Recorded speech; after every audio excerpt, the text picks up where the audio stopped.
When you think of the fruit of the Spirit, what comes to mind? Being nice, being perfect, trying hard to be spiritual. Well, if you're like me, you try and try, but by like 9:30 each morning, whoops, I have to start all over again. Pant. I can never reach this level of Christian life. What if the fruit of the Spirit isn't really about being nice or perfect or even trying super hard to be spiritual, but rather, what if the fruit of the Spirit is actually about being like Jesus?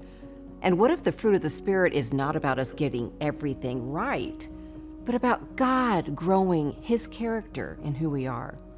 In Galatians chapter 5, Paul writes to the Galatians to speak against some teachers who stressed that Old Testament practices were necessary for New Testament worship. Basically, that certain ceremonies and rites were required for salvation.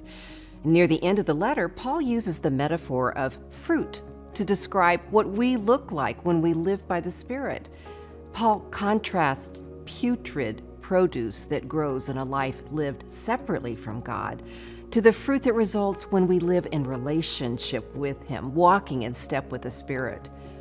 The fruit of the Spirit is not about being nice. It's not about being perfect. It's not about reaching some saint-like status. The fruit of the Spirit is about being like Jesus in our own personalities.